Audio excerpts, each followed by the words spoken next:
Hello everyone, welcome to my channel Dream Success. आज हम इस वीडियो में जनरल साइंस में रसायन विज्ञान को कंप्लीट करेंगे और आपकी एक ही क्लास में ये पूरी केमिस्ट्री ख़त्म हो जाएगी।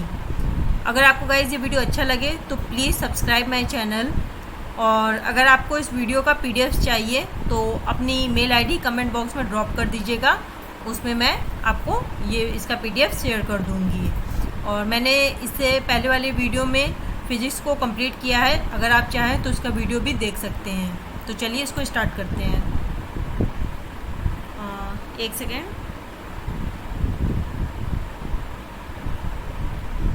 हाँ चलिए, तो अभी हम इसके में पढ़ेंगे द्रव्य, मैटर क्या होता है। तो द्रव्य है जो स्थान घेरता है तथा जिसका द्रव्यमान होता है। द्रव्य एक वह वस्तु है जो स्थान घेरती है तथा जिसका कोई एक द्रव्यमान होता है, उसको हम कहते हैं मैटर। और ये जो होता है ये 5 अवस्थाओं में पाया जाता है। कौन कौन सी मैटर की जो 5 स्टेट होती हैं वो कौन कौन सी होती हैं? आपकी ठोस, द्रव्य, गैस, प्लाज्मा और बोस-आइंस्टीन कंडेंसेट, ये 5 अवस्थाएं होती हैं। लेकिन इसमें से जो ठोस, द्रव्य और ये जो गैस होती हैं, ये आप सामान्यतः ये पाई जाने वाली अवस्थाएं हैं जिनको आप देख सकते हैं। अब जैसे ठोस में है तो ठोस में आप क्या देख सकते हैं? लकड़ी, ठीक है, इसके एग्जाम्पल है, मतलब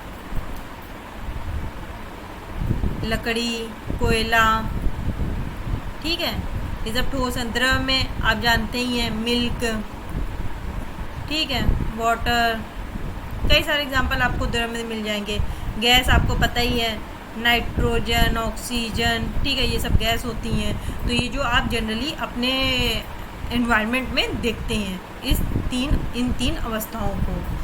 तो इसमें जो अगर हम कठोरता का क्रम देखें तो इसमें क्या होता है? डायमंड का सबसे ज़्यादा कठोर होती है, उसके बाद कोरंडम होती है, फिर टोपाज होता है, फिर क्वार्ट्ज होता है, फिर लेड। ये कठोरता का क्रम है। चलिए आगे देखते हैं। हाँ, अब इसमें हम क्या कर रहे हैं कि द्रव्य की 3 जो अवस्थाएं हैं हमारी, ठोस, द्रव्य और गैस, इसकी हम थोड़ा कंपैरिजन कर लेते हैं। तो अगर गुणों में अगर हम आकार की बात करें तो आकार के हिसाब से अगर देखें तो ठोस में तो आकार निश्चित होता है, ठीक है, आपको भी पता, ये देखिए ठोस का आकार ये आपको निश्चित दिखेगा। द्रव्य का आकार अनिश्चित होता है, आपको भी पता है, ठीक है, कोई इसका आकार नहीं होता है द्रव्य का। और गैस भी अनिश्चित होती हैं। गैस का तो आपको पता है, कहीं ऐसे मूवमेंट होता है गैसों का, किसी भी डायरेक्शन में जाती हैं। आयतन, सेकंड अगर गुण की हम बात करें आयतन के बेस पे, तो ठोस में तो आयतन निश्चित होता है, द्रव्य का भी आयतन निश्चित होता है, लेकिन गैस का आयतन निश्चित नहीं होता है। और अगर हम बहने के गुण की बात करें तो ठोस आप इतने देखेंगे कि ये बह रहे हैं, ठीक है, ये फ्लो कर रहे हैं, ठोस बहते नहीं हैं। और जो द्रव होते हैं ये ऊपर से नीचे तब तक बहते हैं जब तक कि उनका तल समतल नहीं हो जाए, और ये तो प्रत्येक दिशा में फैलते हैं। गैसों का तो आपको पता ही है। और अगर इसमें हम दाब का प्रभाव के बेस पे बात करें आधार मान के, तो जो ठोस होगा इनको बहुत कम दबाया जा सकता है। भाई आप कोई ठोस है, लकड़ी है मान लीजिए, ठीक है, या लोहा है, आप इसको प्रेस कर दबाएं तो कितना, बिल्कुल मतलब एक तरीके से नील, मतलब दबा ही नहीं सकते हैं आप इसको। और द्रव को ठोस की अपेक्षा थोड़ा अधिक मतलब दबा सकते हैं, गैस में सबसे अधिक। भाई गैस में तो आप संपीड़न करके पूरी गैस को दबा के, आपको पता ही है कि आप इसकी अवस्था मतलब स्टेट भी चेंज कर सकते हैं गैस में। चलिए आगे देखते हैं। हाँ, ऊर्जा की एनर्जी क्या है? तो एनर्जी की अगर हम बात करें, ऊर्जा कार्य करने की क्षमता को दर्शाती है कि किसी में कितने कार्य करने की क्षमता है, वो ऊर्जा होती है। और ऊर्जा जो होती है इसे ना तो उत्पन्न किया जा सकता है और ना ही नष्ट किया जा सकता है, परंतु इसे एक रूप से दूसरे रूप में परिवर्तित किया जा सकता है। और ये हमारा आइंस्टीन का रिलेशन है, जिन्होंने आपका मास और इसके एनर्जी के बीच में रिलेशन बताया है, ठीक है, द्रव्यमान और ऊर्जा के बीच में इन्होंने रिलेशन बताया है, E=mc², ठीक है, ये फॉर्मूला। चलिए आगे देखते हैं। हाँ, अब पढ़ेंगे हम गलनांक के बारे में, मेल्टिंग पॉइंट क्या होता है? तो मेल्टिंग पॉइंट वह ताप है जिस पर कोई ठोस अपनी ठोस अवस्था से द्रव अवस्था में परिवर्तित हो जाता है, ठीक है। या आप देख रहे हैं बर्फ़, अब किसी एक टेम्परेचर पर ये बर्फ़ पिघल अपने ये द्रव अवस्था में परिवर्तित हो रही, देख लीजिए। और जो बर्फ़ के लिए गलनांक होता है वो होता है 0 डिग्री सेल्सियस। चलिए आगे देखते हैं। ऐसे ही होता है बॉइलिंग पॉइंट, जिसे हम क्वथनांक कहते हैं। तो हमारा बॉइलिंग पॉइंट क्या होगा? ये वह ताप है जिस पर किसी द्रव का वाष्प दाब वायुमंडलीय दाब के बराबर हो जाता है।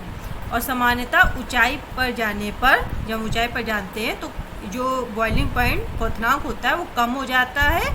ठीक है, ऊंचाई पे जा रहे हैं बॉइलिंग पॉइंट कम हो जाएगा। और यही कारण है कि ऊंचाई पर जल जो होता है कम ताप पर उबलने लगता है और भोजन के पकाने में अधिक समय लगता है। और इसी का एग्जाम्पल है कि प्रेशर कुकर में उच्च दाब होने के कारण, प्रेशर हाई होने के कारण क्वथनांक जो होता है ऊंचा होता है और भोजन कम समय में ही पक जाता है। और सामान्य परिस्थितियों में जल के लिए क्वथनांक जो होता है वो 100 डिग्री सेल्सियस होता है।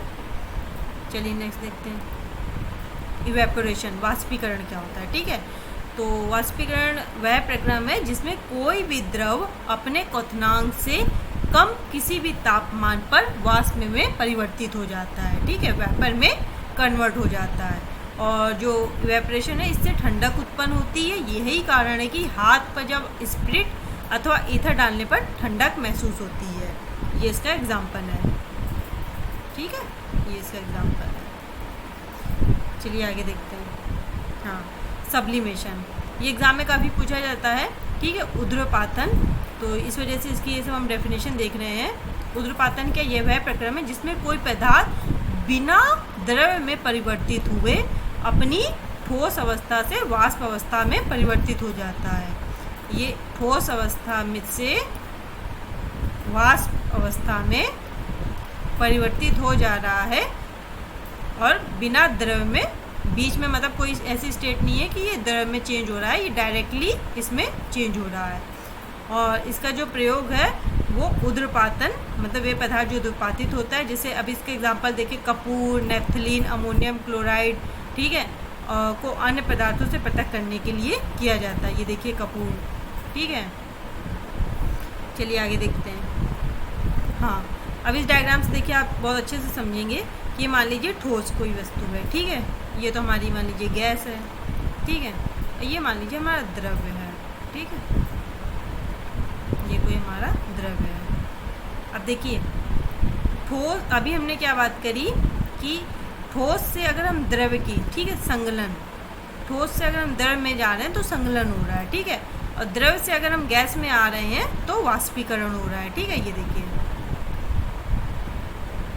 और गैस से अगर हम ठोस में आ रहे हैं तो निक्षेपण कहते हैं। और अगर ऐसे ही अगर हम बात करें ठोस से डायरेक्ट अगर हम गैस में जा रहे हैं तो ऊर्ध्वपातन, और गैस से अगर हम द्रव में जा रहे हैं तो संघनन, और द्रव से अगर हम ठोस में जा रहे हैं तो जमना। आखिर द्रव से ठोस में जाएगा तो जमकर ही तो जाएगा। ठीक है, तो इस डायग्राम को आप देख लीजिएगा। चलिए आगे देखते हैं। नेक्स्ट हम पढ़ेंगे अणु और परमाणु के बारे में। ठीक है, ये हमारा नेक्स्ट टॉपिक है। हाँ, तो अणु और परमाणु के बारे में अगर हम देखें तो परमाणु जो होते हैं, जैसे आपको पता है, इसको हम एटम भी कहते हैं और इसको मॉलिक्यूल्स। ठीक, जो एटम होते हैं वो हमारे इलेक्ट्रॉन, प्रोटॉन और न्यूट्रॉन से मिलकर बनता है।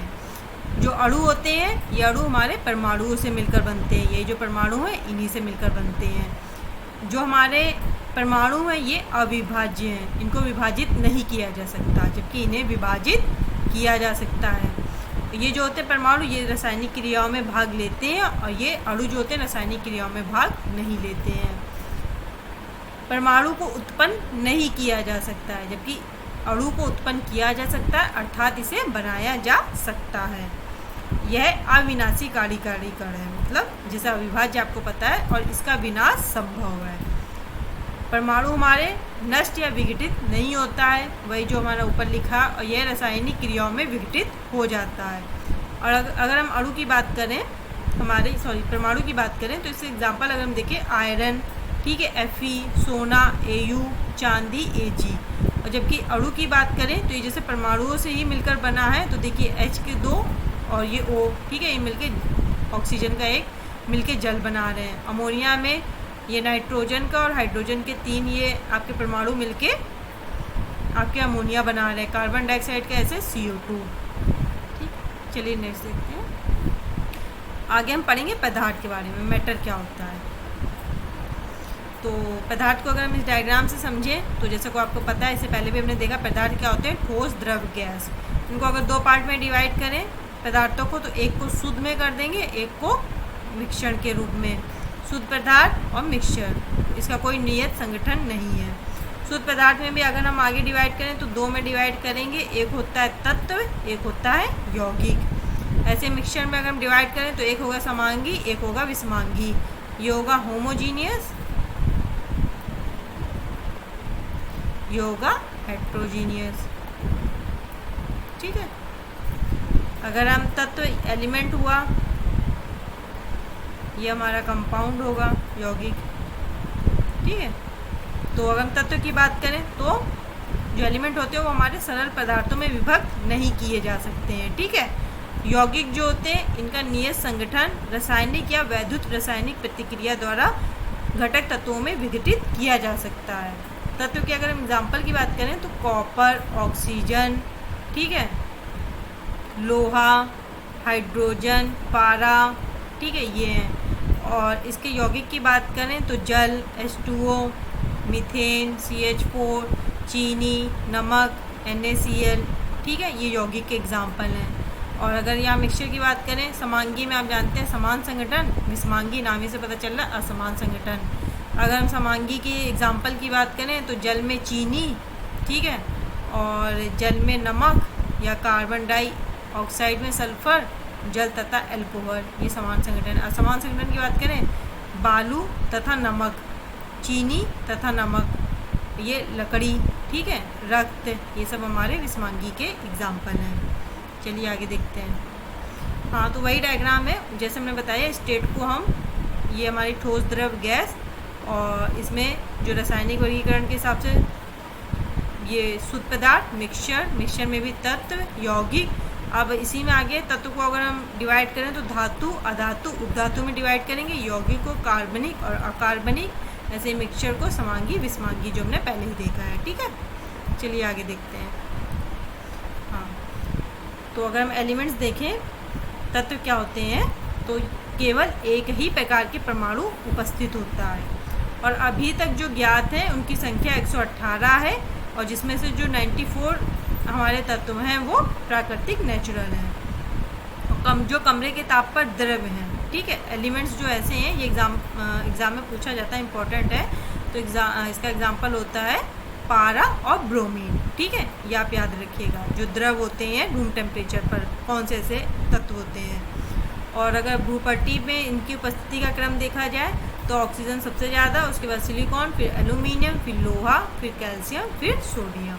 ठीक है, ये इसके सिंबल है। और मानव शरीर में अगर इनका क्रम पूछें कि, तो ऑक्सीजन, कार्बन, हाइड्रोजन और नाइट्रोजन। ठीक है, सबसे ज़्यादा ऑक्सीजन पाई जाती है मानव में, फिर कार्बन, फिर हाइड्रोजन, फिर नाइट्रोजन। चलिए आगे देखते हैं। हाँ, तो अभी हम पढ़ेंगे ये मिक्सचर और यौगिक के बारे में। ठीक है, इनका थोड़ा कंपैरिजन देख लेते हैं। तो जो मिक्सचर होते हैं वो तत्व या यौगिक केवल मिश्रण बनाने के लिए मिलते हैं। ठीक है, ये जो यौगिक होते हैं ये केवल जो मिलते भी हैं, अगर जैसे तत्व या यौगिक, ये केवल मिक्सचर बनाने के लिए मिलते हैं, किंतु किसी नए यौगिक का निर्माण नहीं करते हैं। और इसमें क्या होता है, तत्व क्रिया करके नए यौगिक का निर्माण करते हैं। जो एलिमेंट होते हैं वो क्रिया करके नए हमारे यौगिक का निर्माण करते हैं। और मिश्रण का जो संगठन होता है वो परिवर्तनीय होता है, और जो यहाँ यौगिक में होता है ये नए पदार्थ का संगठन सदैव स्थायी होता है। मिक्सचर की अगर बात करें, मिक्सचर उसमें उपस्थित घटकों के गुणधर्मों को दर्शाता है, और इसमें जो होता है जो नए पदार्थ के गुणधर्म होते हैं पूरी तरह से भिन्न होते हैं। मिक्सचर में अगर हम बात करें तो घटकों को भौतिक विधियों द्वारा सुगमता से पृथक किया जा सकता है, और यहाँ यौगिक में घटकों को केवल रासायनिक या वैद्युत रासायनिक प्रतिक्रिया द्वारा ही पृथक किया जा सकता है। चलिए आगे देखते हैं। हाँ, नेक्स्ट हमारा विलयन, सॉल्यूशन और ट्रू सॉल्यूशन। तो अगर हम सॉल्यूशन की बात करें तो सॉल्यूशन दो या दो से अधिक पदार्थों के समांगी मिक्सचर होते हैं, और जो इसमें होता है इसमें दो अवयव उपस्थित होते हैं। एक जो होता है वो कम मात्रा में होता है जिसे हम विलय कहते हैं, और जो दूसरा होता है वो अधिक मात्रा में होता है, उसे हम विलायक या सॉल्वेंट कहते हैं।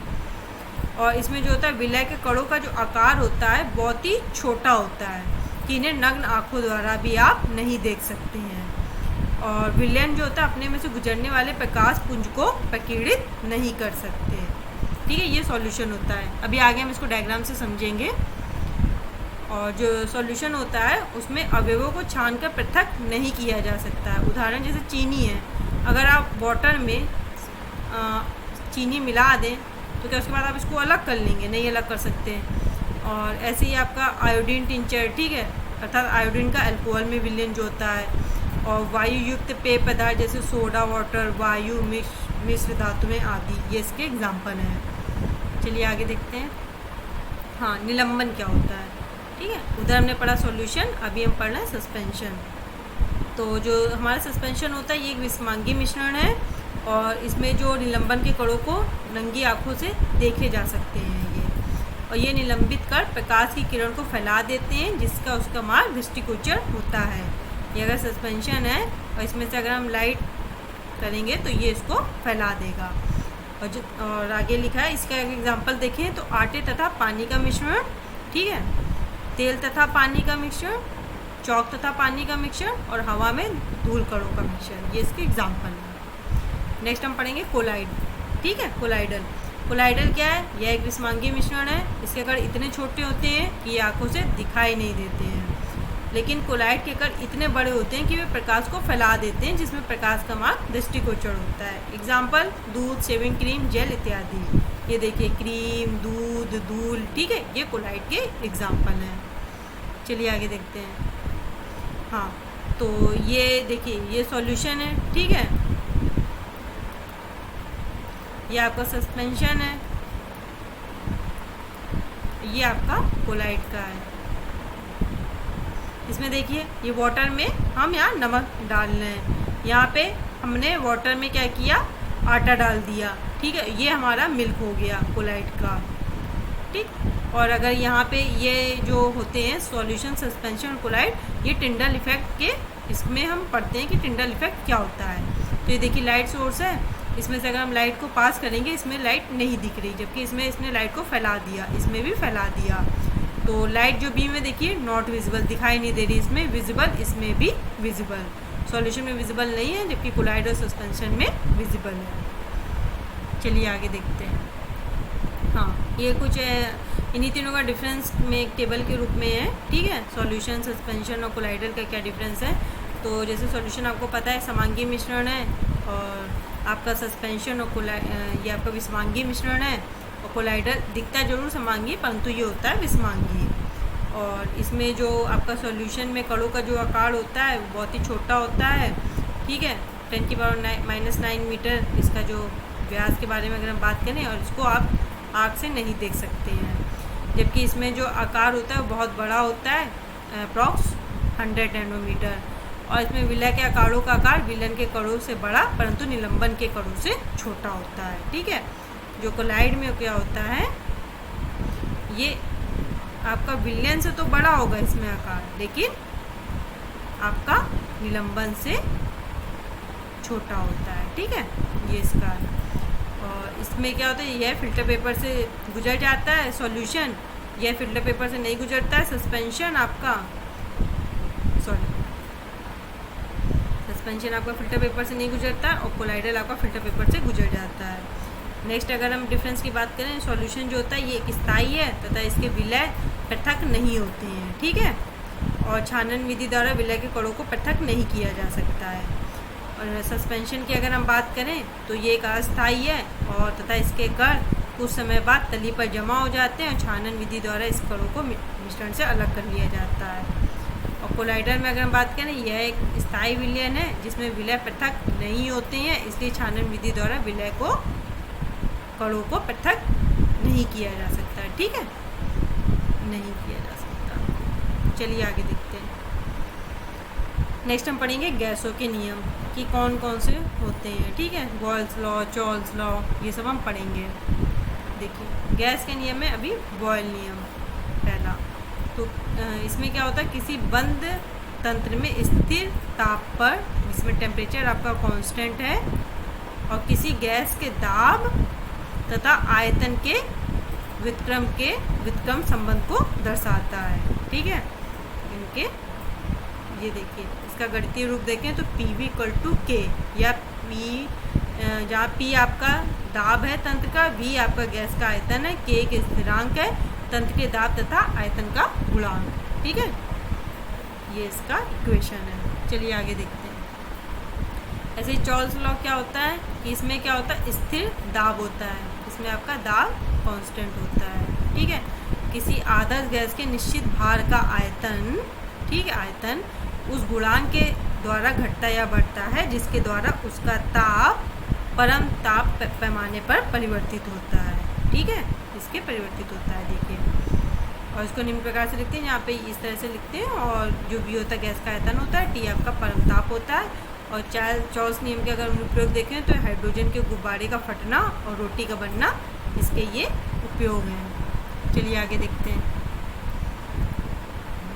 आगे संयुक्त गैस नियम, कंबाइंड गैस लॉ। ये क्या होता है कि वही आपका जो चॉल्स और बॉयल और गैर-लुसेके नियम को जोड़ने से प्राप्त होता है। किसी तंत्र के दाब, आयतन, गुणक तथा तापमान का अनुपात सदैव नियत रहता है। ये देखिए, दाब, आयतन तथा ताप का अनुपात सदैव नियत रहता है, ठीक है। चलिए आगे देखते हैं।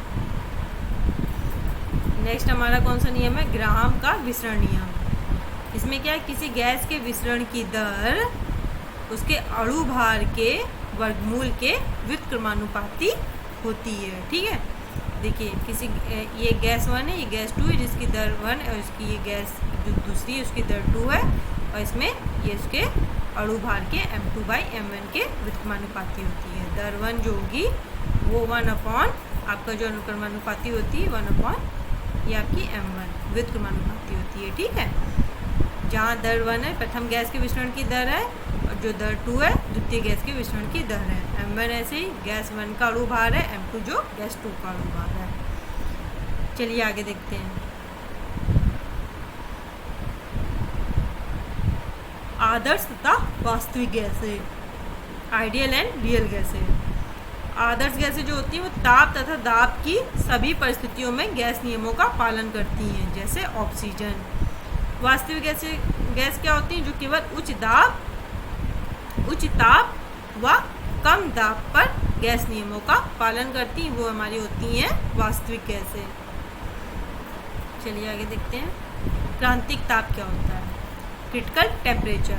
तो ये वह ताप है जिसके ऊपर किसी गैस को द्रवित नहीं किया जा सकता है, ठीक है, और 1 मोल गैस का आयतन क्रांतिक आयतन कहलाता है, ठीक। चलिए आगे देखते हैं। हाँ, मोल कॉन्सेप्ट क्या होता है, मोल सिद्धांत।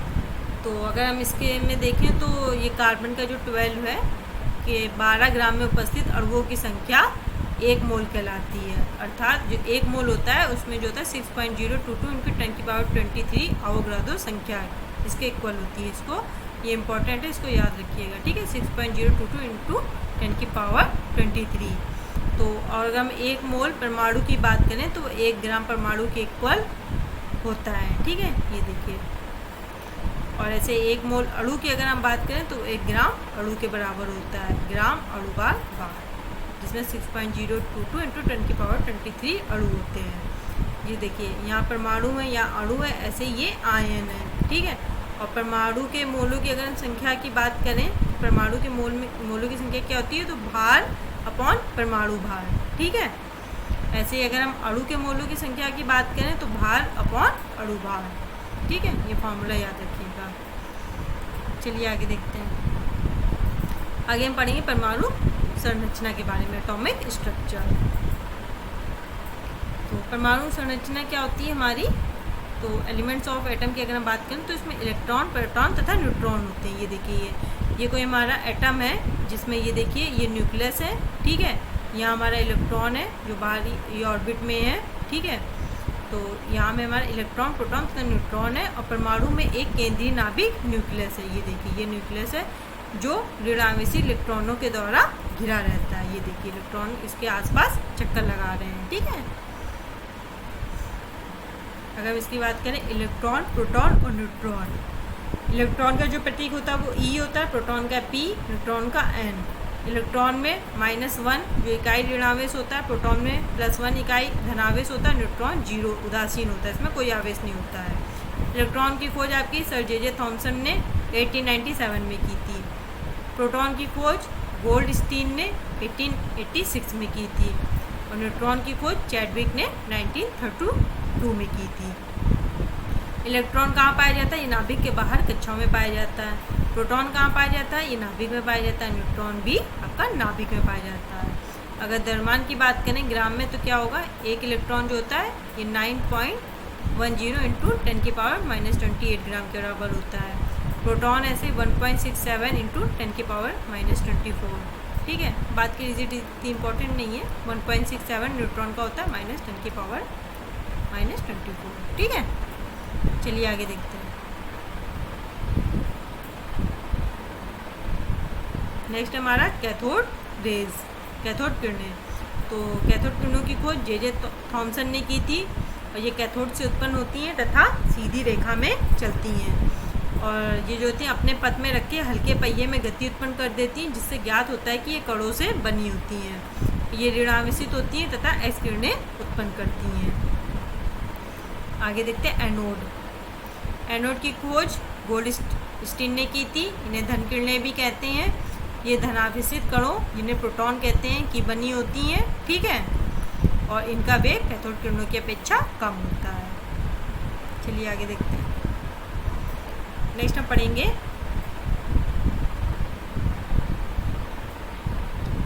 जॉन डाल्टन का परमाणु सिद्धांत।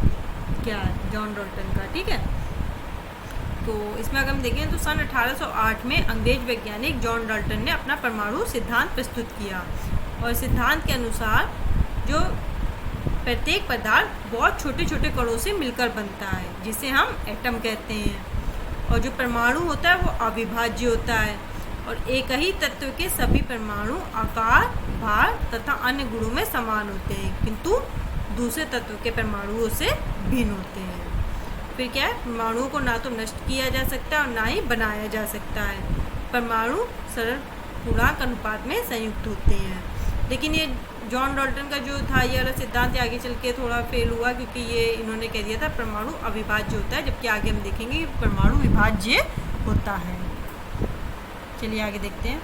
फिर आया हमारा थॉमसन का परमाणु मॉडल। थॉमसन का परमाणु मॉडल क्या कहता है?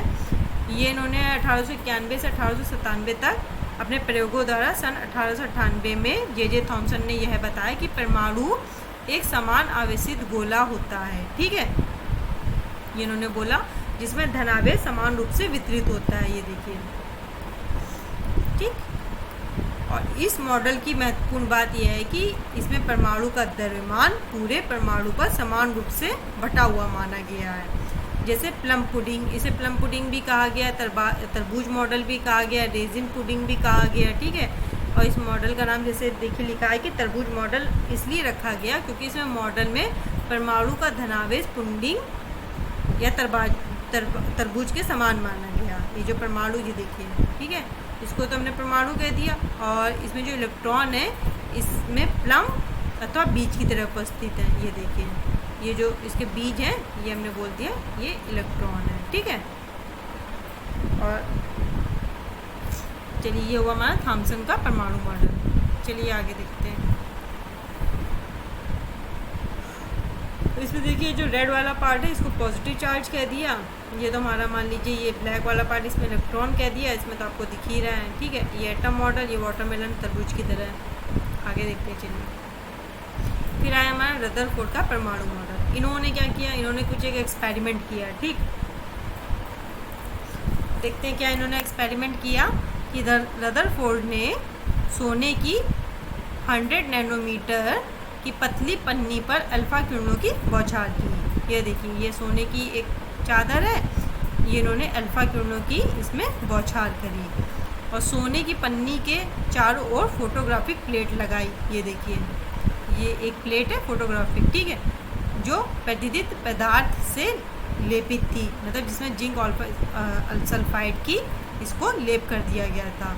और जब उन्होंने सोने की पन्नी पर अल्फा किरणों की बौछार की तो इनको निम्न मतलब कि जो परिणाम क्या देखने को मिला। तो पहला तो इन्होंने ये देखा कि अधिकांश अल्फा कण सोने की पन्नी से बिना विक्षेपित हुए निकल गए। ये देखिए, ये भाई सोने की पन्नी है, ठीक है, इन्होंने यहाँ पे अल्फा कणों की बमबारी करी। इन्होंने क्या देखा, ये मान लीजिए फोटोग्राफिक प्लेट है कि जितने भी मतलब इन्होंने अल्फा कणों की कि सब यहाँ से निकल गए, ठीक है, सारे particles, most of the particles यहाँ से निकल गए। लेकिन बहुत ही मतलब कि आप ये मान के चलिए कि 2000 में से सिर्फ एक हुआ जो वापस आया, ठीक। तो यही लिखा है कि अल्फा कणों का अंश बहुत कम कोण से विक्षेपित हुआ और बहुत ही थोड़े कण जैसे 2000 में से एक वापस उसी पथ से लौट आए, ठीक है। और इससे आगे जो निष्कर्ष हुआ तो इन्होंने क्या कहा कि परमाणु का अधिकांश भाग रिक्त होता है, ठीक है, और परमाणु का संपूर्ण द्रव्यमान उसके केंद्र पर नाभिक में संचित रहता है। ये उसका जो नाभिक है इसमें संचित रहता है संपूर्ण द्रव्यमान। तो इसमें इन्होंने क्या किया था, अब देखिए, अगर ये बहुत मतलब ये मान के चलिए सबकी सब यहाँ से पार कर गई तो कब करेंगी, जब ये मान के चलिए अल्फा जो हमारी ये भी मान लीजिए निगेटिव है और ये जो यहाँ जो फोटोग्राफिक प्लेट है ये भी निगेटिव है, ठीक है, नहीं ये जो हमारी मान लीजिए पॉजिटिव, तो ये माइनस और पॉजिटिव होंगे, ये अट्रैक्ट करेंगे ना एक दूसरे को, और जहाँ पे आपको सेम चार्ज मिलेगा वही अपोज करेंगे, ठीक है।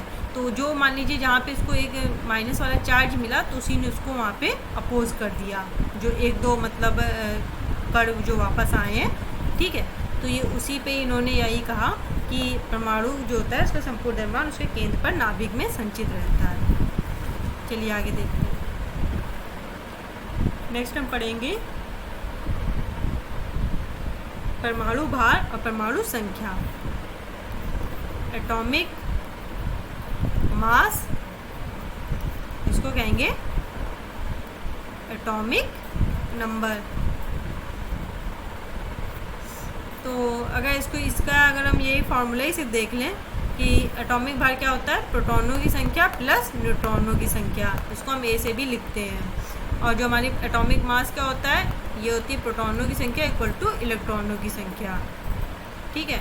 और यही इसमें लिखा हुआ है, देखिए, परमाणु द्रव्यमान किसी तत्व के एक विशेष नाभिक में मौजूद न्यूट्रॉनों और प्रोटॉनों की संख्या से जुड़ा होता है। और इसमें परमाणु संख्या ये किसी तत्व के नाभिक में मौजूद प्रोटॉनों की संख्या होती है, ठीक है। वही लिखा, इसे ए से लिखते हैं और इसे जेड से निरूपित करते हैं। चलिए आगे देखते हैं। हाँ, ये देखिए कार्बन का, ठीक है, हमने ऐसे लिखा 6C12। तो यहाँ जो ये है ये 6, ये हमारा एटॉमिक नंबर इसको बोल सकते हैं, और ये जो हमारा होता है यहाँ पे 12, ये हमारा हुआ मास नंबर उस एटम का, ठीक है। चलिए आगे देखते हैं। हाँ, अब ये हमारे कुछ समस्थानिक, संभारिक और समन्यूट्रॉनिक है। इसको हम आइसोटोप भी कहते हैं,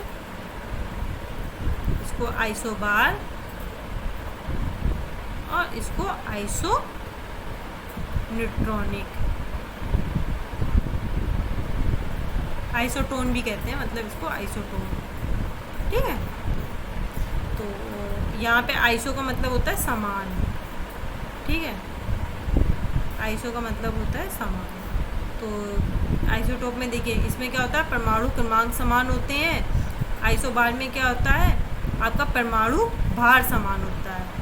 और आइसोन्यूट्रॉनिक में क्या होता है, इसमें हमारे न्यूट्रॉन जो होते हैं वो समान होते हैं, ठीक है।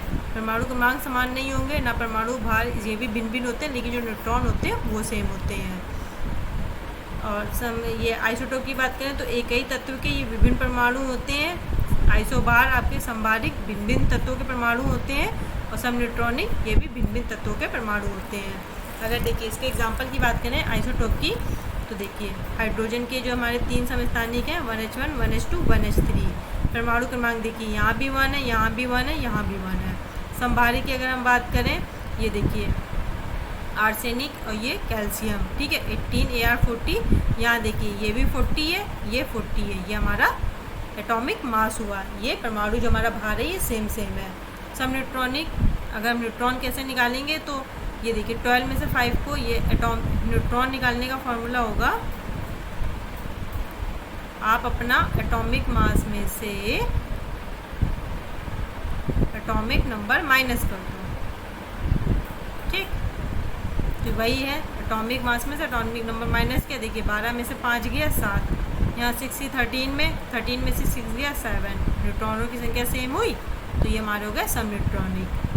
चलिए आगे देखते हैं कैसे होता है सम इलेक्ट्रॉनिक आइसो इलेक्ट्रॉनिक। इसमें क्या होता है, इसमें इलेक्ट्रॉनों की संख्या समान होती है। एग्जाम्पल आपका Na+, Mg2+ और Al3+। इसमें सब में आपको इलेक्ट्रॉनों की संख्या समान होगी और सब में आपको 10 इलेक्ट्रॉन मिलेंगे। Na में भी 10 इलेक्ट्रॉन होंगे।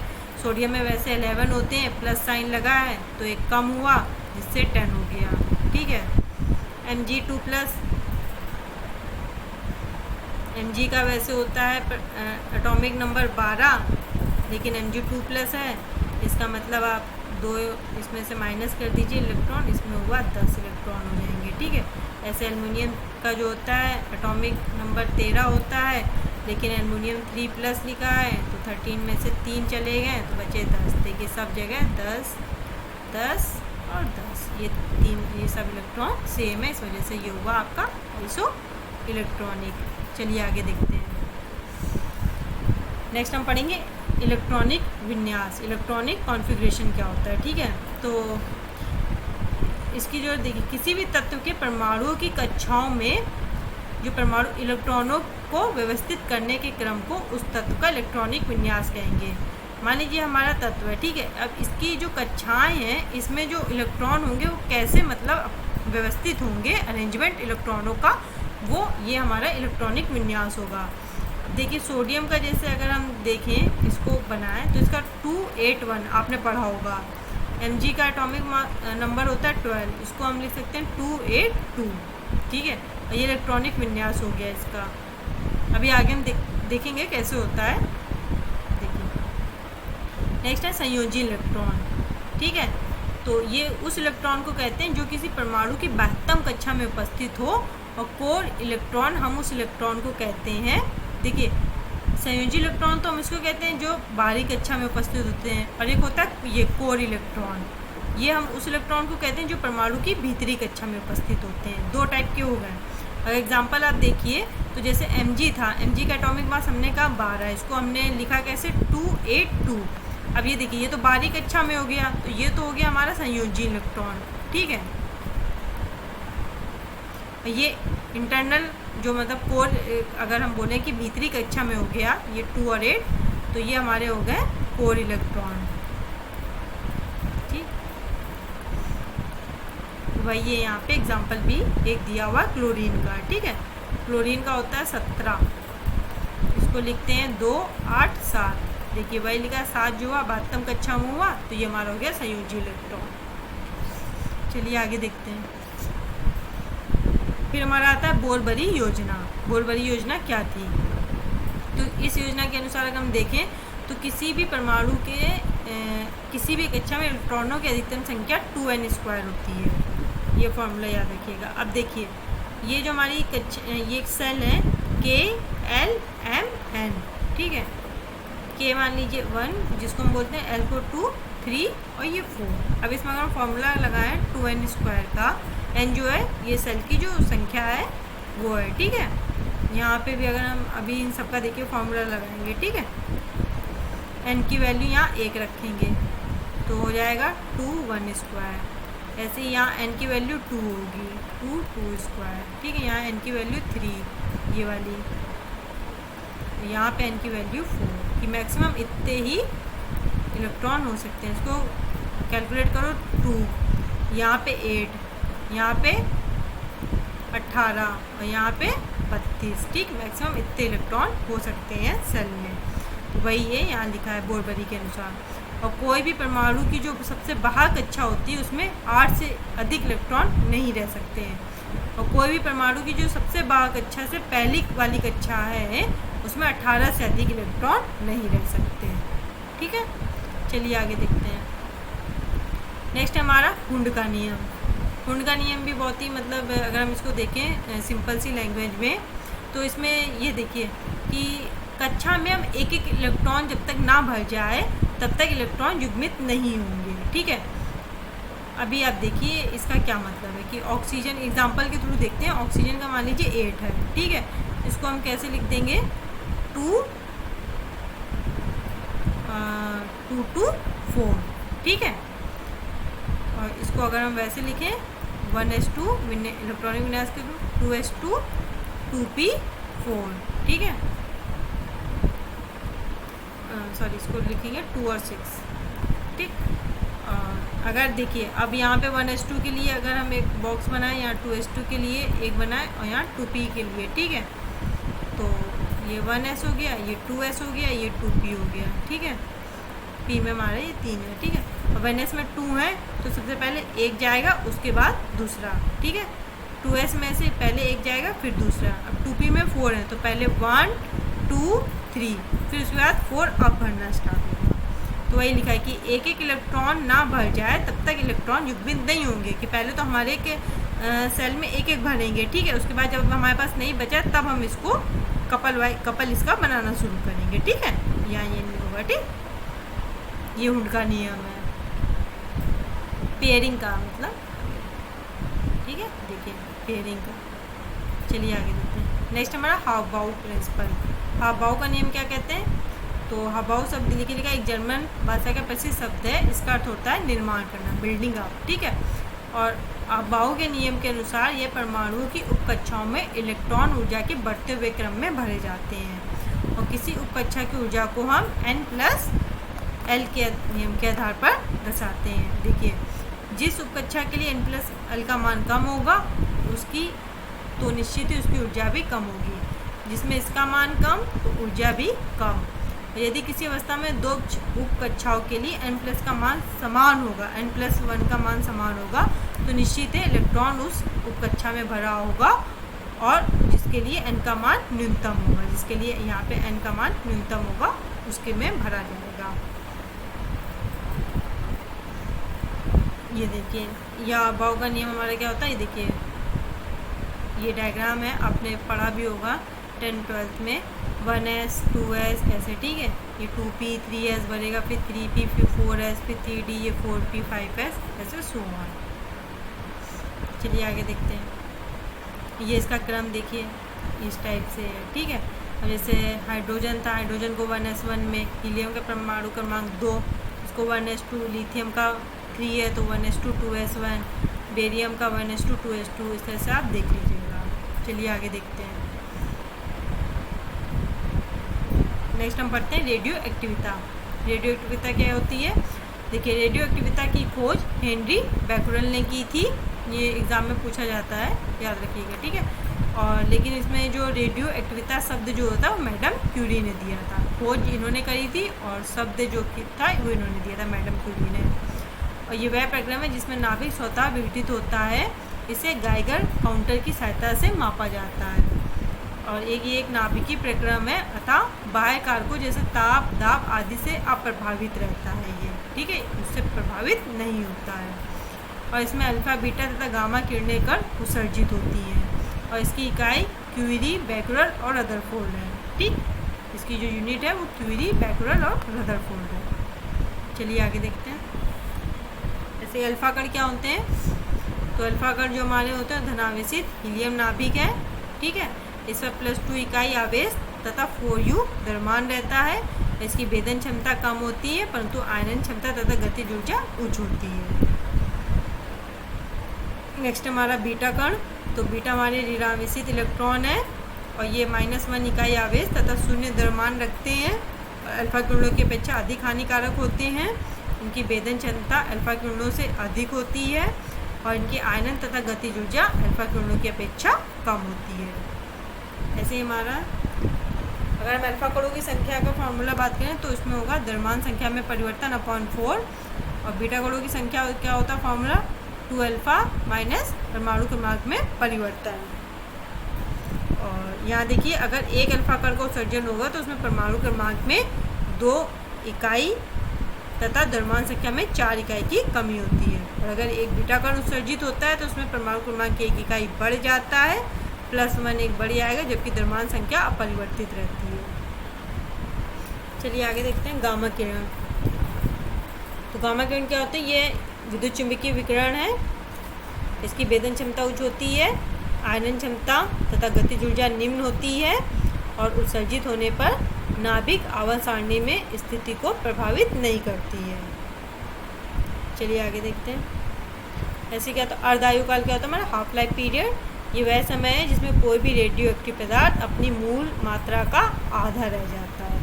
ठीक है, हाफ रह जाता है। चलिए आगे देखते हैं। हाँ, ये हमारा नाभिकीय विघटन, ये हो गया फ्यूज़न, न्यूक्लियर फ्यूज़न, और ये न्यूक्लियर फिजन। ठीक, तो नाभिकीय विघटन क्या है? यह क्रिया केवल भारी तत्वों के नाभिकों में ही कराई जा सकती है। यह क्रिया, इसमें क्या होगा? फिजन में यह क्रिया केवल हल्के तत्वों के नाभिकों से ही होती है। और नाभिकीय विघटन में क्या होगा? इसमें भारी नाभिक हल्के नाभिक में टूट जाता है। ये भारी नाभिक है, ये हल्के नाभिक में टूट गए। ठीक है, जैसे ये यूरेनियम का देखिए 92 मान लीजिए यूरेनियम का है। ठीक है, U35। ठीक है, ये आगे चल के ये देखिए 92 आपका इसमें, सॉरी, ये देखिए इसमें ये टूट गया। ठीक है, बेरियम और क्रिप्टॉन, और इसमें कुछ एनर्जी आपकी निकली।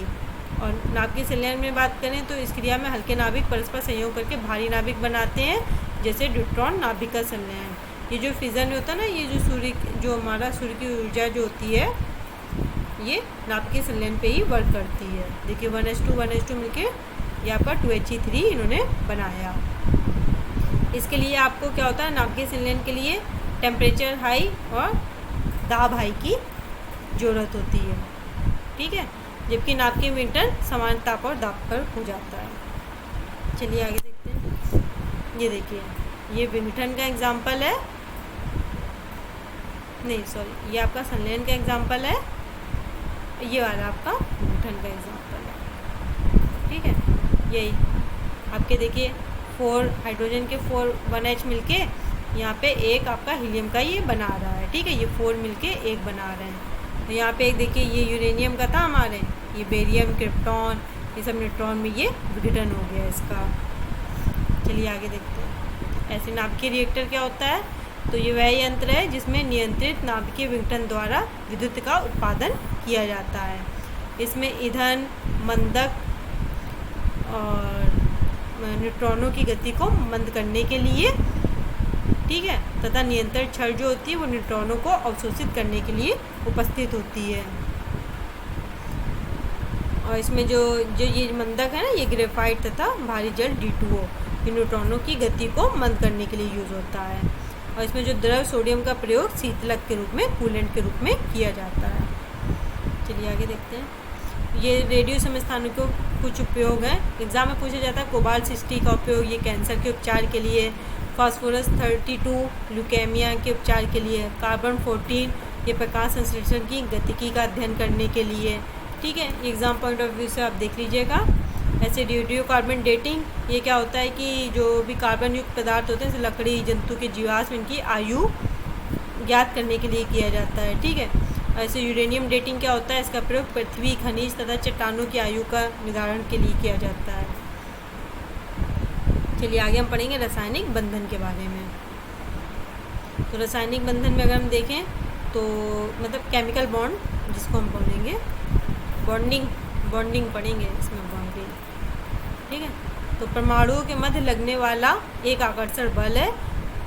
ठीक है, ये हमारे परमाणुओं के मध्य लगने वाला एक आकर्षण बल है जिसके द्वारा संयुक्त होकर परमाणु रासायनिक पदार्थ का निर्माण करते हैं।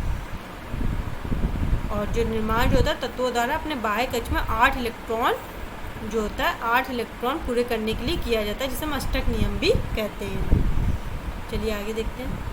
वैलेंसी क्या है? ठीक है, संयोजकता। तो यह इलेक्ट्रॉनों की वह संख्या है जो बंध बनाने में भाग लेती है।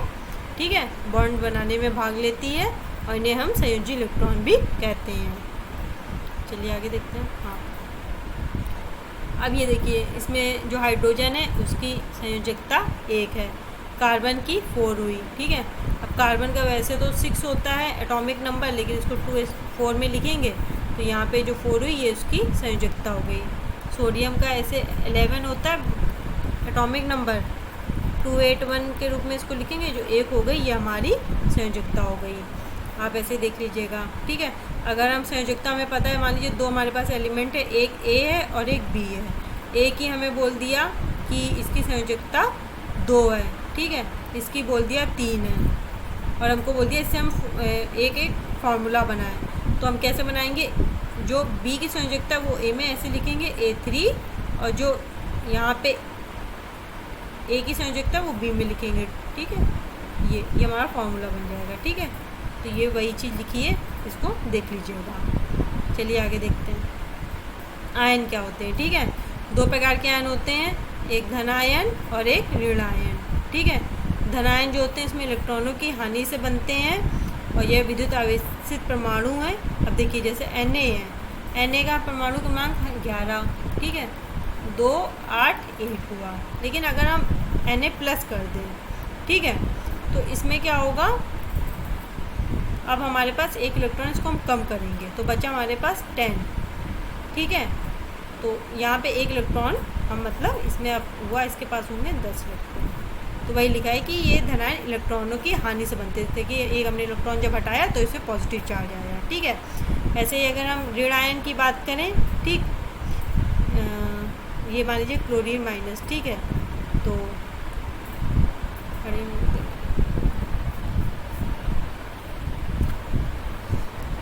मान लीजिए कोई एक एटम है। ठीक है, सॉरी, कोई एक एटम ए है। ठीक है, उसका मान लीजिए आपका कोई भी है 10, मान लीजिए इसका एटॉमिक नंबर है। ठीक है, लेकिन हम इसको हमें ए नेगेटिव करना है, तो इसमें हम क्या करेंगे, 10 में प्लस 1 इलेक्ट्रॉन कर देंगे ऋण आयन में, तो अब इसके पास हो जाएंगे 11। ठीक है, ऋण आयन होगा तो आपको 1 इलेक्ट्रॉन इसमें प्लस करना पड़ेगा, और अगर आपको धन आयन बनाना है तो 1 इलेक्ट्रॉन आपको इसको माइनस करना पड़ेगा। जितना भी चार्ज है, अगर Mg मान लीजिए 2+ है, तब आप इसको 2 इलेक्ट्रॉन इसको माइनस करेंगे। ठीक है, चलिए आगे देखते हैं। नेक्स्ट हमारा आयनिक बॉन्ड और इलेक्ट्रो कोवेलेंट बॉन्ड, आयनिक बंध अथवा विद्युत संयोजी बंध। तो आयनिक बंध की व्याख्या सर्वप्रथम कोसल ने की थी, और परमाणु के मध्य इलेक्ट्रॉनों के पूर्ण स्थानांतरण, पूर्ण ट्रांसफर से बनने वाला बंध आयनिक बंध कहलाता है। देखिए Na+Cl-। ठीक है, ये उसी का है कि Na के, देखिए Na के तो क्या है कि इसका आपका 281 हुआ। ठीक है, 11, तो 2, ये जो 1 इलेक्ट्रॉन है इसका, ठीक है, ये हमने कर दिया। ऐसे Cl का क्या हुआ, 1, 2, 3, 4, 5, 6, 7। ठीक है, तो Na ने क्या किया, इसको इसके 7 हैं, इसके देखिए यहाँ पे 1, 2, 3, 4, 5, 6, इसको काउंट करिए 7 हैं, लेकिन इसको अपना स्टक पूरा करना है 8 इलेक्ट्रॉन से, तो इसने अपना 1 इसको ट्रांसफ़र कर दिया। जब इसने अपना 1 इसको ट्रांसफ़र किया तो इस पर आ गया पॉजिटिव चार्ज। ठीक है, इन्होंने इससे 1 इलेक्ट्रॉन ले लिया पूरी तरह, तो इस पर आ गया नेगेटिव चार्ज, तो इस तरह से हो गया Na+Cl-। ठीक, चलिए आगे देखते हैं। नेक्स्ट है कोवेलेंट बॉन्ड, सहसंयोजी बंध क्या होते हैं। तो 2 परमाणु के मध्य इलेक्ट्रॉनों की जो साझेदारी से जो बंध बनता है वो सहसंयोजी बंध कहलाता है। ठीक है, कोवेलेंट बॉन्ड, और ये लोग साझेदारी करते हैं।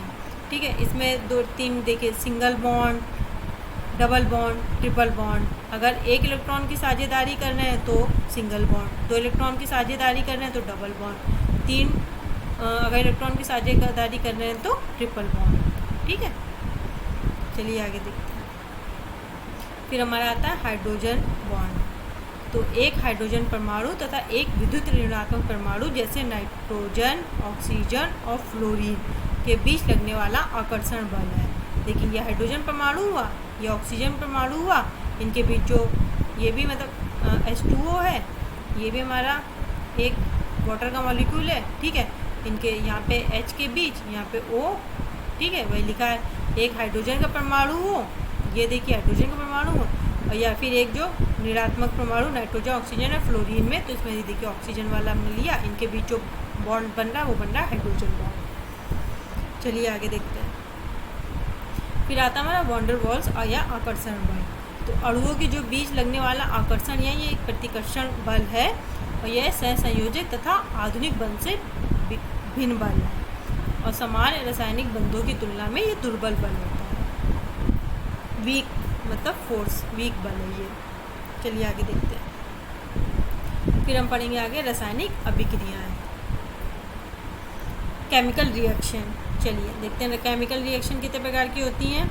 एक होती है ऊष्माक्षेपी, फिर होती है ऊष्माशोषी, ठीक है, आगे और भी हैं। ऊष्माक्षेपी एक्सोथर्मिक, ये कौन सी रिएक्शन होती हैं जिसमें ऊर्जा मुक्त होती है, ठीक है। एग्जाम्पल प्राकृतिक गैस का दहन, श्वसन, वनस्पति पदार्थों का कंपोजिट में अपघटन और दहन अभिक्रियाएं। ऊष्माशोषी कौन सी होती है? एंडोथर्मिक कौन सी होती है? वे अभिक्रियाएं जिसमें ऊर्जा का अवशोषण होता है, ठीक है, एब्जॉर्प्शन करती हूँ ऊर्जा का, उदाहरण पाचन क्रिया। नेक्स्ट देखते हैं। फिर आती हमारी उत्क्रमणीय अभिक्रियाएं। तो आगे तथा पश्च दोनों दिशाओं में होती हैं, आगे तथा पीछे, तथा किसी भी अवस्था में पूर्णता को प्राप्त नहीं करती हैं। और ऐसे अनुत्क्रमणीय जो रिएक्शन होती हैं वो क्या होती हैं? केवल एक ही दिशा में होती हैं तथा पूर्णता को प्राप्त कर लेती हैं। और जो प्रकृति में होने वाली अधिकतर अभिक्रियाएं हमारी अनुत्क्रमणीय होती हैं। चलिए आगे देखते हैं। ये आगे हमारा उत्प्रेरक कैटलिस्ट, ठीक है। अब ये क्या होते हैं? ये वह पदार्थ हैं जो स्वयं तो रासायनिक क्रिया में भाग नहीं लेते, परंतु जिनकी उपस्थिति क्रिया की गति को बढ़ा देती है। मतलब अगर केमिकल रिएक्शन में अगर हम उत्प्रेरक का यूज़ कर लें तो ये क्या करेंगे? ये केमिकल रिएक्शन की जो स्पीड है उसको बढ़ा देंगे, ठीक है, या मंद कर देंगे। जिस भी टाइप का आप उत्प्रेरक यूज़ करें, कई टाइप के हमारे कैटलिस्ट होते हैं।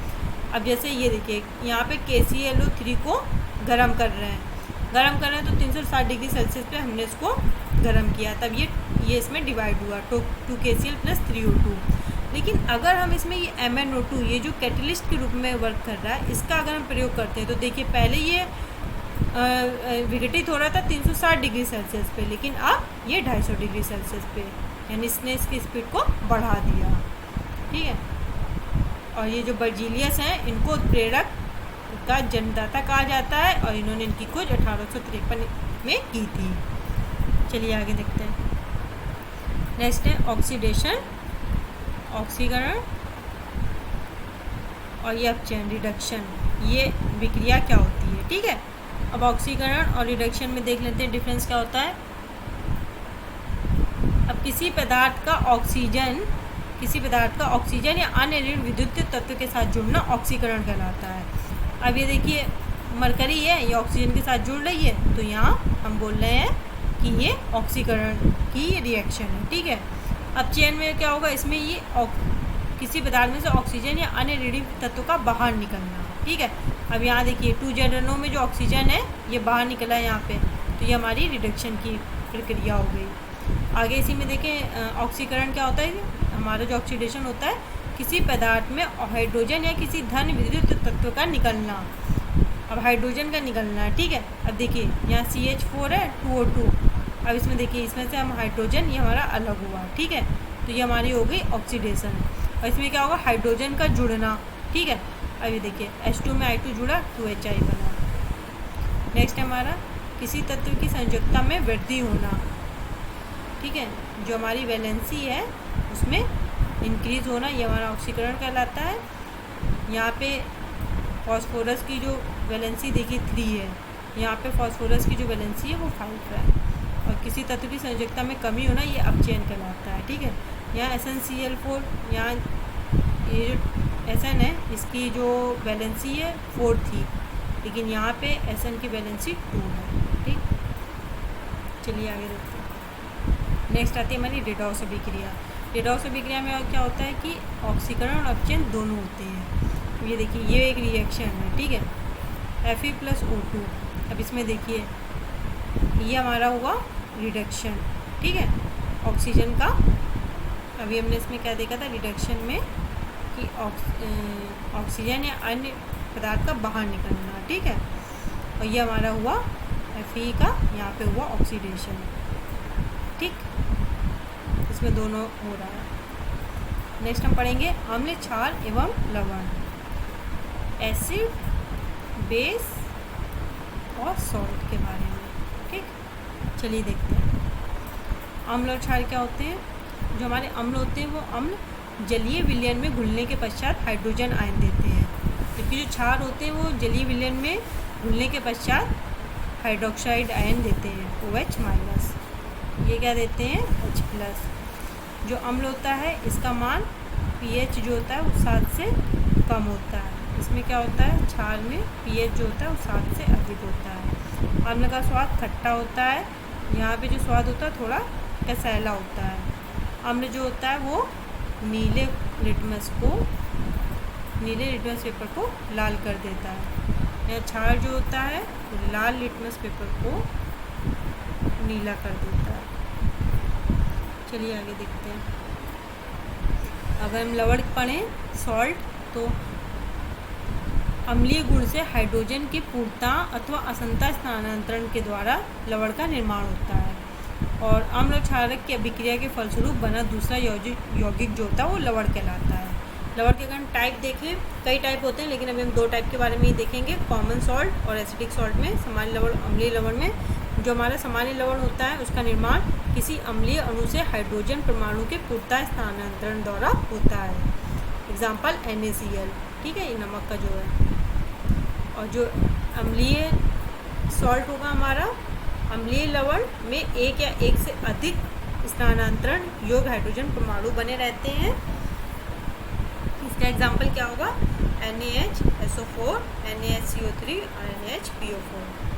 चलिए आगे देखते हैं। pH मान, ठीक है। अगर pH का पूरा नाम देखें तो क्या होता है, पोटेंशियल ऑफ हाइड्रोजन। और 1909 ईस्वी में सारेंस ने एक नए स्केल को परिभाषित किया जो pH स्केल कहलाता है। और जो pH को अगर हम देखें तो 1 से 14 तक की इसकी माप होती है, ठीक है, और स्केल होता है, ठीक है। अगर जो आपका pH 7 से कम होगा, जैसे भी हमने पढ़ा, तो वो अम्लीय है, और 7 से ज़्यादा होगा तो वो क्षारीय होता है। देखिएगा अभी आप आगे, ये देखिए pH का मान 7 होने पर तो वो विलयन, ठीक है, 7 से कम होने पर अम्लीय और 7 से अधिक होने पर क्षारीय होता है। कुछ यहाँ पे pH मान लिखे हैं पदार्थों के। नींबू का देखिए 2.2 से 2.4, सिरके का 2.4 से 3.4, ठीक है। और इस तरह से आप ये देख लीजिएगा, वाटर का जो pH होता है वो होता है 7, ठीक। और यह देख लीजिएगा, एग्जाम में पूछा जाता है, ठीक। टमाटर जूस का देखिए 4.0 से 4.4। चलिए आगे देखते हैं। फिर आता हमारा मिक्स्ड सॉल्ट।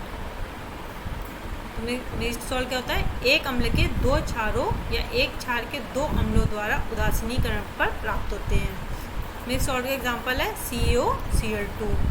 ये डबल सॉल्ट का क्या एग्जांपल, देखिए जो फिटकरी है ना, इसका काफ़ी ज़्यादा क्वेश्चन पूछा जाता है एग्ज़ाम में। K2SO4, SO4 का होल ये 3 थ्राइस और 24H2O, ये फिटकरी का फॉर्मूला होता है। और ये इसी का फॉर्मूला इंपॉर्टेंट है, ये देख लीजिएगा, ठीक। आगे देखते हैं। ऐसे धावन सोडा, जो वॉशिंग सोडा का क्या फॉर्मूला होता है, Na2CO3, एक सेकेंड, Na2CO3 और 10H2O, ठीक है। इसमें वाटर के 10 मॉलिक्यूल होते हैं। और इसे कांच, साबुन तथा कांच उद्योग में और जल की स्थायी कठोरता को दूर करने के लिए प्रयोग किया जाता है। धावन सोडा, इसका फार्मूला याद रखिएगा, केमिकल फार्मूला एग्जाम में पूछा जाता है। फिर हमारा आता है बेकिंग सोडा या खाने का सोडा, इसका फार्मूला होता है NaHCO3, ठीक है। ये आप इसके सबके फार्मूले याद रखिएगा, इसलिए मैंने इसको लिखा था।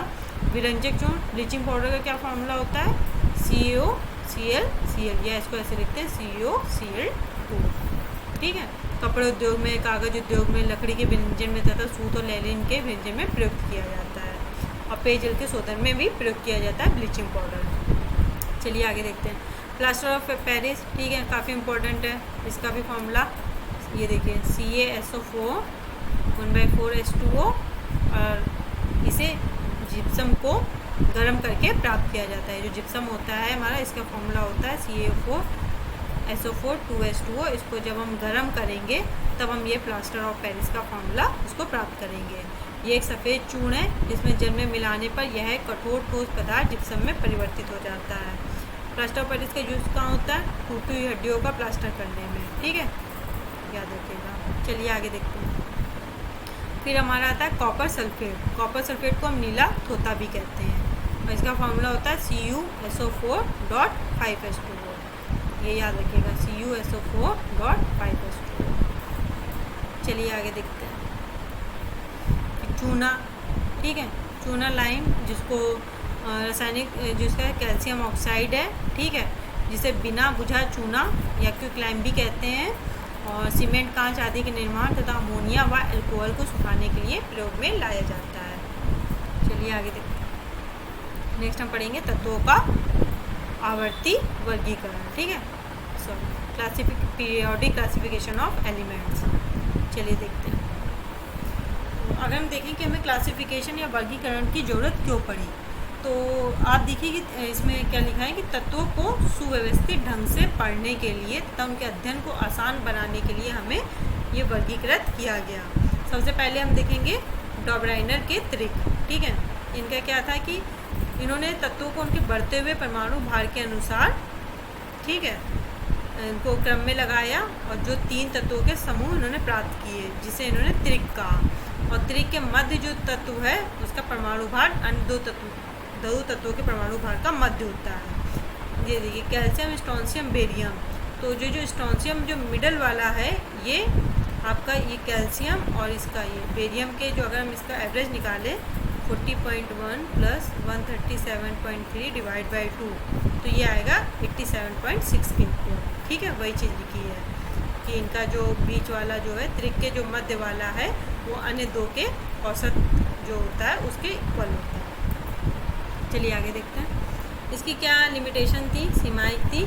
तो उस समय जब इनके डॉबराइनर ने किया था तो उस समय तत्व जो ज्ञात थे केवल 3 त्रिक ही इन्होंने ज्ञात कर सके थे। कौन कौन से थे? ये देखिए, लिथियम, सोडियम, आपका पोटेशियम, ये calcium, strontium, barium, chlorine, bromine, iodine, ठीक है, ये 3। नेक्स्ट फिर आया न्यूलैंड का अष्टक सिद्धांत। अब इन्होंने क्या किया, न्यूलैंड ने तत्वों को बढ़ते परमाणु भार के, अभी देखिए इन्होंने भी परमाणु भार के क्रम में व्यवस्थित किया और इन्होंने पाया कि प्रत्येक 8वें तत्व का गुण पहले वाले, प्रत्येक जो 8th वाला है वो फर्स्ट जो तत्व है उसके गुण के इनके समान है। और इसकी तुलना इन्होंने संगीत के अष्टक से की गई जो सारे गामा पा जो होता है, और इसलिए इसे अष्टक का सिद्धांत कहा गया। अब देखिए इन्होंने जो यहाँ पे अगर हम इसकी जो लिमिटेशन की बात करें, पहले इनका देख लेते हैं। ये देखिए जो सारे गामा, ये जो कह रहे थे सारे गामा पा धा नी, ठीक है। अभी देखिए hydrogen, lithium, barium, boron, carbon, nitrogen, oxygen, ये जो पहला है तो देखिए 1 2 3 4 5 6 7, ये 8वां आएगा। ये 1 2 3 4 5 6 7, ठीक है। ये इनकी प्रॉपर्टी सेम होगी, इन्होंने ये कहा, ठीक। तो इनकी लिमिटेशन देख लेते हैं कि यह नियम केवल कैल्शियम धातु तक लागू होता है। कैल्शियम कहाँ पे है, ये देखिए, इनका ये जो नियम यहीं तक ही लागू होता है। और फिर क्या है, नए तत्वों के गुण इस सारणी से मेल नहीं खाते थे और सारणी में तत्वों को समंजित करने के लिए न केवल 2 तत्वों को एक स्थान पर रख दिया, बल्कि असमान तत्व जिनके गुणों में कोई समानता भी नहीं थी उनको भी एक ही स्थान पर रख दिया।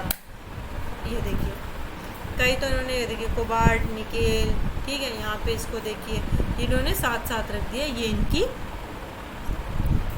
सीमाएं थी।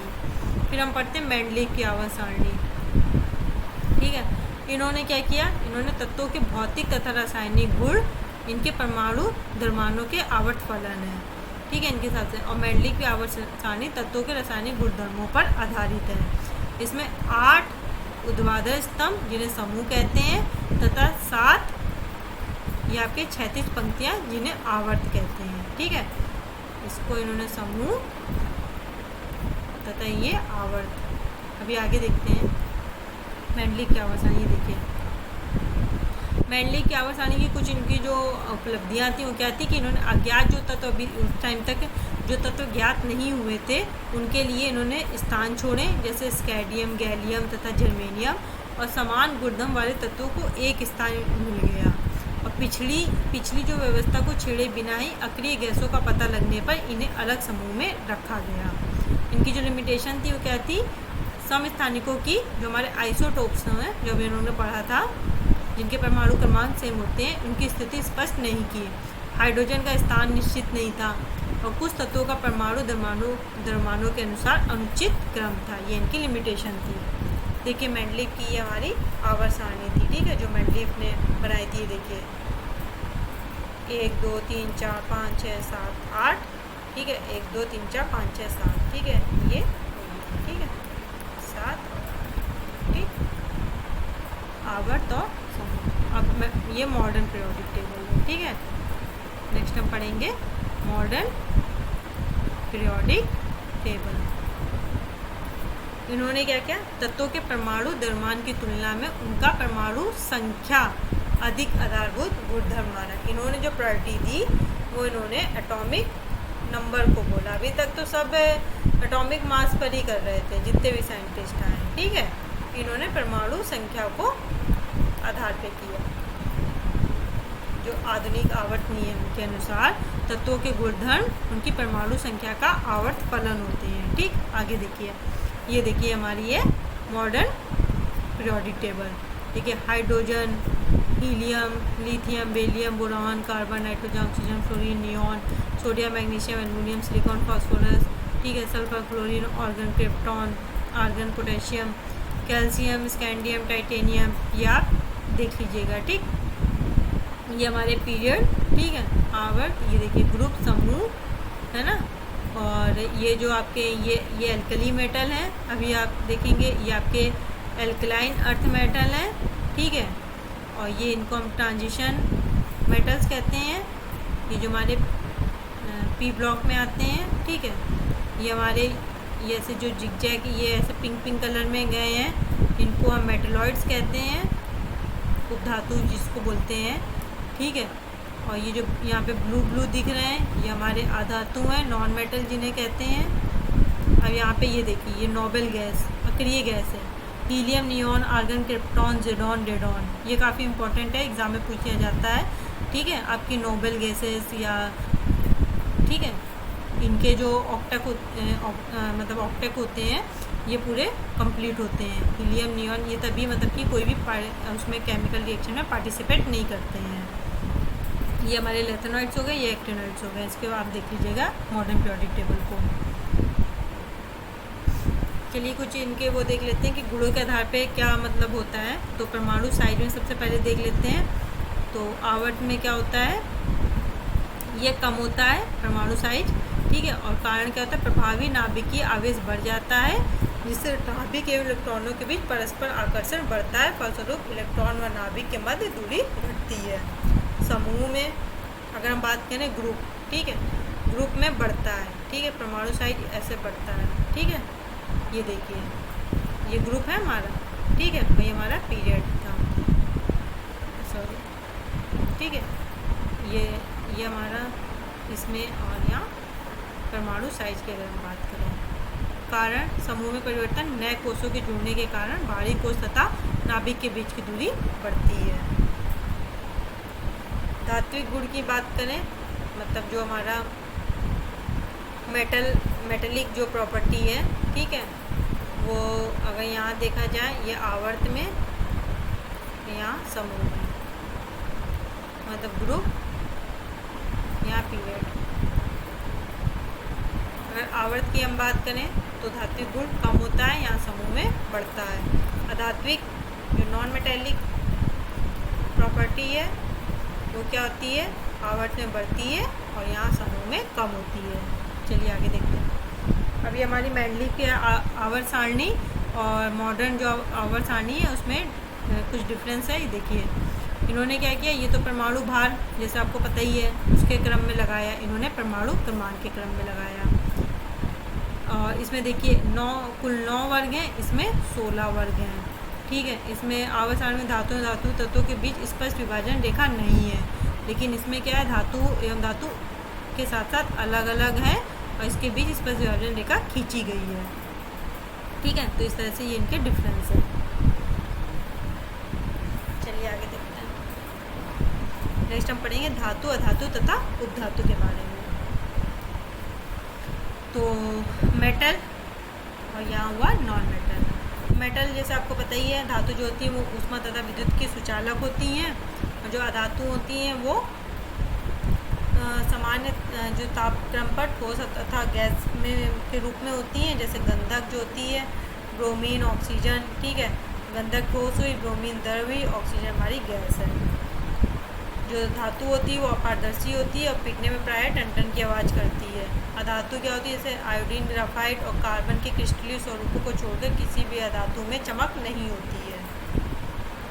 इन्हें परस्पर धातु को परस्पर मिलाकर मिश्र धातु बनाई जा सकती है। एग्जाम्पल में कांसा, पीतल, एल्युमिनियम, ब्रोंज। ठीक है, इस्पात। अधातु में क्या होती हैं, अधातु भंगुर होती हैं, ये पीटने पर चूर्ण बन जाती हैं। और इसमें देखिएगा धातु में इनका घनत्व अधिक होता है, और इसमें क्या होता है, अधातु में इनके गलनांक धातु की अपेक्षा कम होते हैं। धातुओं में क्या ऑक्साइड प्रायः क्षारीय होते हैं, अधातुओं के ऑक्साइड प्रायः अम्लीय होते हैं। तो इस तरह से आप इनका डिफरेंस देख लीजिएगा। उपधातु क्या होती हैं, जो दोनों के ही गुण रखती हैं, धातु और धातु दोनों के ही गुण रखती हैं। और ये जो होता है मॉडर्न पीरियोडिक टेबल में आपको पी ब्लॉक में दिखेंगे, और इसके एग्जांपल आर्सेनिक, एंटीमनी, जर्मेनियम। चलिए आगे थे अम्लराज, ये एग्ज़ाम में पूछा जाता है, एक्वारीजिया। ठीक है, तो अम्लराज में जो होता है जो अम्लराज होता है वो आपका हाइड्रोक्लोरिक अम्ल और सांद्र जो नाइट्रिक अम्ल होता है, इसका जो अनुपात होता है 3:1 का होता है। ठीक है, वही चीज़ इसमें लिखी है। ठीक है, और ये जो बनता कैसे है, ये जो उत्कृष्ट धातु होती है सोना और प्लेटिनम को घुलने के लिए ये प्रयोग में लाया जाता है। चलिए आगे देखते हैं। नेक्स्ट हमारा कोयला तथा पेट्रोलियम।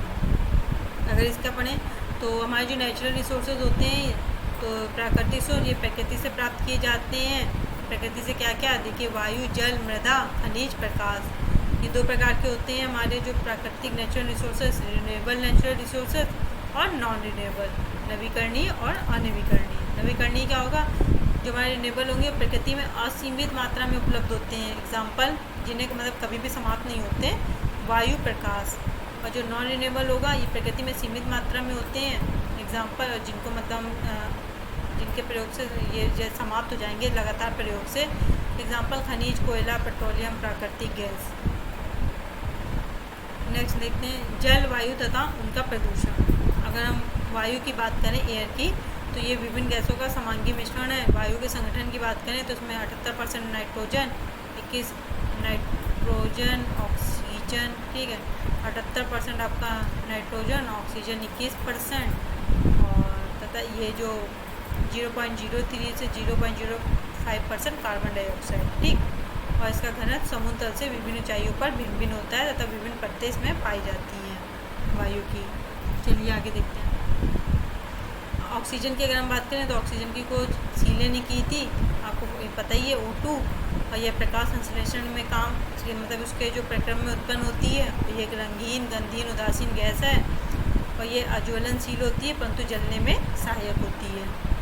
इसी तरह हम नाइट्रोजन का देखें तो इसकी खोज रदरफोर्ड ने की थी।